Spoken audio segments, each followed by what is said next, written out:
Mexico city کے مقامی لوگوں میں اسلا د لاس کے نام سے جانا جاتا ہے۔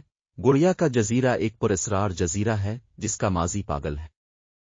گڑیا کا جزیرہ میکسیکو سٹی کا ایک چھوٹا سا جزیرہ ہے جس کے بارے میں کہا جاتا ہے کہ یہ مردہ بچوں کے بھوتوں نے ستایا ہے۔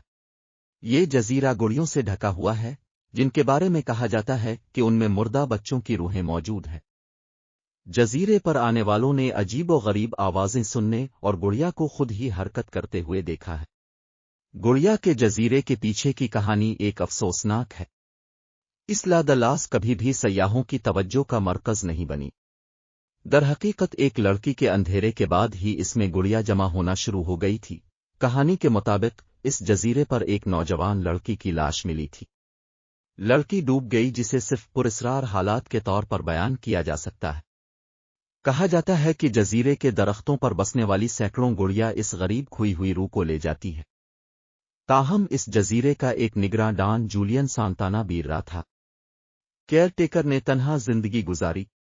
وہ شاذ و نادر ہی دوسروں کی طرف سے دیکھا گیا تھا اور شاذ و نادر ہی جزیرے سے بھی نکلا تھا۔ ڈوبنے والی لڑکی کو ڈھونڈنے کی کہانی ڈان جولین سانتانا باریرا کی طرف سے آئی اور جیسا کہ اس نے بیان کیا اس نے اس کی جان بچانے کی پوری کوشش کی اور ناکام رہا۔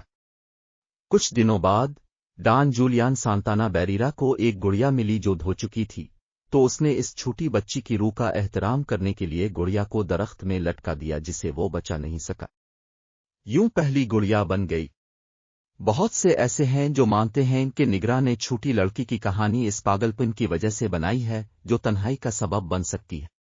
جیسے ہی ڈان جولین سانتانا بیریرا اپنے خوابوں میں چھوٹی لڑکی کی تصویروں کا شکار ہو گیا، اسے لگا جیسے اس نے اس کی روح کا خاطر خواہ احترام نہیں کیا تھا۔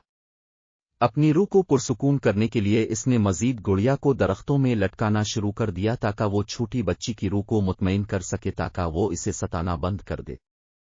گڑیا کے بعد گڑیا وہ لٹکا لیتا، لیکن رات کے بعد رات نگراں ایک بار پھر اس کی تصویر کا شکار ہو جاتا۔ ڈان جولین سانتانا نے 50 سال کے عرصے میں گڑیا اکٹھی کیں اور لٹکائیں۔ 2001 میں وہ بالکل اسی جگہ ڈوب کر پایا گیا جہاں اس نے دعویٰ کیا کہ اسے مردہ لڑکی مل گئی ہے۔ تب سے لوگ اکثر اپنے لیے گڑیا اور لڑکی کی روح کا تجربہ کرنے کے لیے اسلا د لاس کا دورہ کرتے ہیں۔ ایسی بہت سی کہانیاں ہیں جو مبینہ طور پر یہاں کے لوگوں کے ساتھ پیش آنے والے غیر معمولی واقعات کے پہلے ہاتھ کے اکاؤنٹس ہیں۔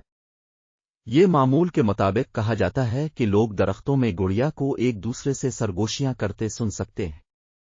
ملاحوں نے مبینہ طور پر کہا ہے کہ جب وہ اس پر سفر کر رہے تھے تو انہوں نے جزیرے کا دورہ کرنے کی غیر معمولی خواہش محسوس کی تھی۔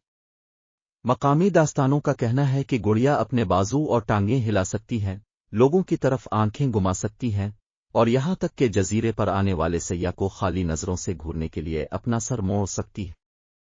کیا یہ تمام کہانیاں اور افسانے سچ ہیں؟ شاید شاید نہیں۔ اس سے کوئی فرق نہیں پڑتا ہے کہ اب کیا مان سکتے ہیں۔ ایک سادہ سی سچائی ہے، سینکڑوں گڑیوں کے ساتھ کسی جزیرے کا دورہ کرنا جو درختوں سے لٹکی ہوئی ہے، اعضاء غائب ہے اور جسم کے دوسرے اعضاء قدرے خوفناک ہو سکتے ہیں۔ اب رات کو اسالا ڈی لا مونیکاس کا دورہ کرنے کا تصور کریں۔